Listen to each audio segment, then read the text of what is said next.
Fala pessoal, Doug Niemeyer, eu sou especialista em trade automatizado para o mercado financeiro e nesse vídeo aqui eu vou trazer 3 critérios que são extremamente importantes para você tomar atenção na hora que você for pensar em automatizar uma estratégia para o mercado financeiro. Vamos compartilhar minha tela aqui, ó.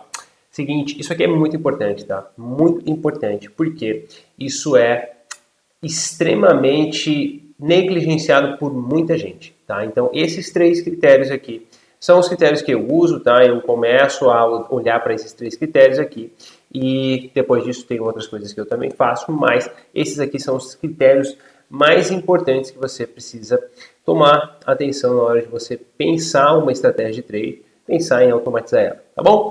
Primeira coisa, gente, mercado. Olha só. Qual é a principal característica do mercado que você quer operar? Douglas, como assim? Bom, primeira coisa, quando você olha em estratégias de swing trade, principalmente, tá?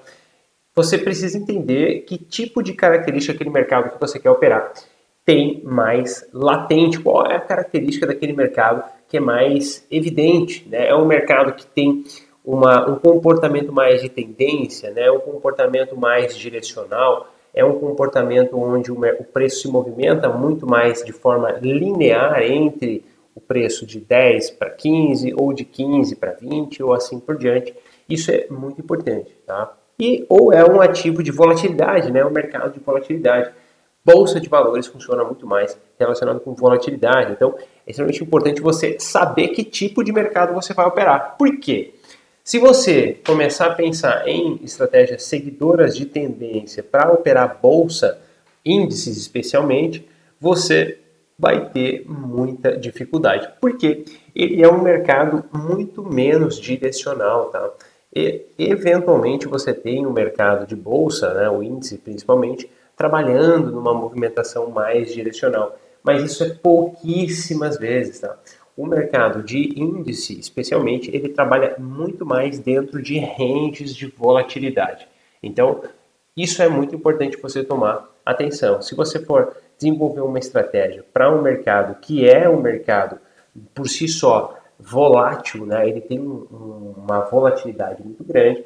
Naturalmente, estratégias de seguidoras de tendência, elas vão underperformar, elas vão performar muito mal. Você vai ficar frustrado, você vai perder dinheiro e isso não ajuda em nada a você fazer dinheiro por longo prazo, né? Então é importantíssimo você conhecer o mercado que você vai estar inserido, né? O mercado que você vai estar operando, porque senão você vai simplesmente estar ali queimando dinheiro, queimando o seu tempo, queimando o seu rico dinheirinho ali, tá?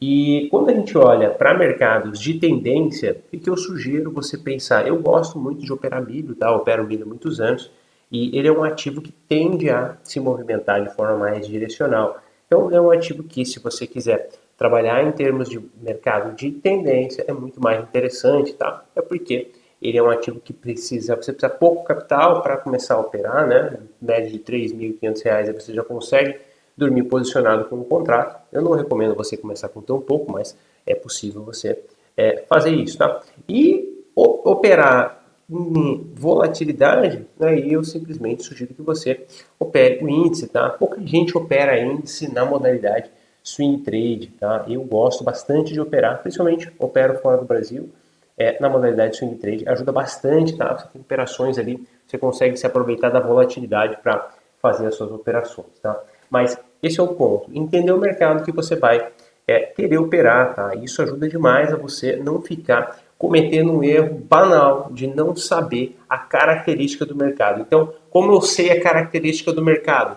Primeiro, olhando para o gráfico, né? Naturalmente, o primeiro ponto é você conseguir olhar para o gráfico e entender se ele é um gráfico que está muito mais volátil, né? Um gráfico que rompe topo, perde fundo, rompe topo, perde fundo e trabalha num range, ou se é um mercado que se movimenta de forma mais linear. Isso facilmente você consegue ver no gráfico, tá?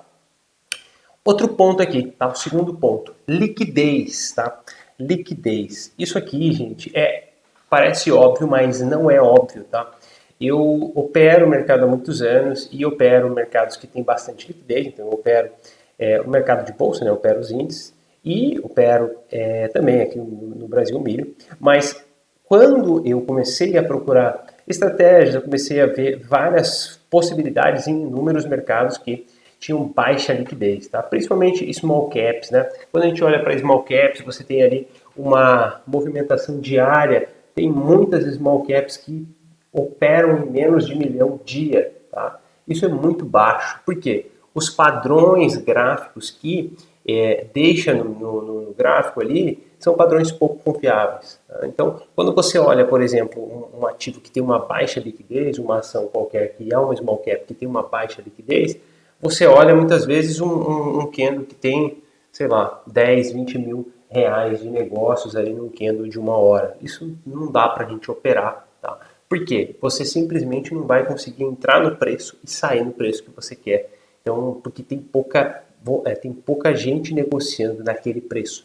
Tá? Eu me lembro de um caso, de um teste que eu fiz, tá? Operando FIIs, tá? Fundo imobiliário. Então, o fundo imobiliário tem mais liquidez, mas não é uma liquidez suficiente para você entrar e sair nos preços que você precisa ali para o seu modelo operacional. E eu me lembro que no backtest ele foi um negócio muito lindo. Assim. Quando eu fiz o backtest, eu olhei e digo, poxa, isso aqui dá para a gente operar, né? Um resultado bacana, você tinha uma curva de capital bem interessante, bem suave, bem linear. Só que quando a gente for olhar isso em produção, né, olhar isso em conta real, você vê o fiasco que é. Por quê? Você tem uma liquidez muito baixa, né? Então, no backtest, quando a gente comparou o resultado do backtest com o resultado da conta real, a gente tinha ordens que tinham praticamente 70, 80 centavos de diferença de preço, né? E naturalmente aí você tem uma discrepância muito grande no seu resultado. Então, entenda que para que você consiga ter um bom resultado, você precisa ter mercado que tenha liquidez, tá? Tenha liquidez. E aí, quando a gente olha para o mercado de bolsa, né, principalmente o mercado de índice, você tem aí uma liquidez grandiosa, né, que naturalmente você consegue entrar e sair praticamente todos os preços, ele sempre vai ter uma grande negociação, tá bom? E isso aqui, tá? Isso aqui. Entender quais são os pontos fortes e fracos, tá? Eu fiz um outro vídeo, vou deixar aqui um card falando dos pontos fracos, identificar os pontos fracos das estratégias e também por que eu falo que isso é tão importante? Porque você não pode negligenciá-los, né? Não pode negligenciar os pontos fracos e entender quais são os pontos fortes. Então, quando você for desenhar uma estratégia, entenda quais são os pontos fortes e os pontos fracos. Eu falei sobre isso e eu vou repetir. Entenda que quando você está operando um ativo de tendência e você quer que o mercado se movimente do ponto A, do preço A até o preço B, se ele se movimentar, você vai ganhar dinheiro. Tá? E se o mercado não se movimentar, você vai, quando ele comprar aqui e voltar para dentro do range, se o mercado estiver consolidado, ele vai perder dinheiro, naturalmente. Tá? Porém, o que acontece se você tem clareza em relação a isso, você sabe que isso é um ponto fraco e você sabe que quando você ganha muito dinheiro, então você tem uma tranquilidade muito maior de deixar esse modelo operacional rodando.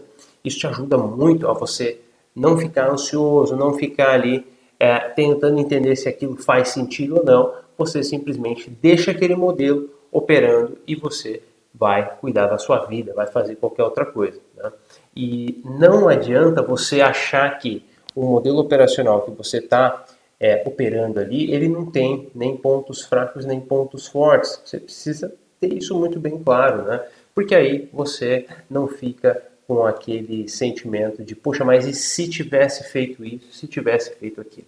Então eu gosto muito de pensar no mercado dessa forma, porque você fica muito mais tranquilo em relação a tudo aquilo que está acontecendo ali. Então eu gosto de dividir o meu capital nos mercados que eu opero a ponto de poder ter modelos que me entregam mais resultado no mercado de tendência e também quando o mercado está mais consolidado, eu tenho também os modelos que vão trabalhar ali no mercado mais consolidado. E aí também, naturalmente, quando o mercado está, o mercado de volatilidade, né, o mercado de bolsa, eu tenho ali o mercado de bolsa também que me dá dinheiro de acordo com a volatilidade. Bom, então é isso, gente. Lembre-se desses 3 pontos, tá? Porque vai ajudar muito na hora de você automatizar uma estratégia, tá bom? Se você gostou desse conteúdo, dá um joinha aqui e se inscreve no canal, porque ajuda demais a gente continuar produzindo conteúdo aqui para vocês, tá bom? Vejo você no próximo vídeo.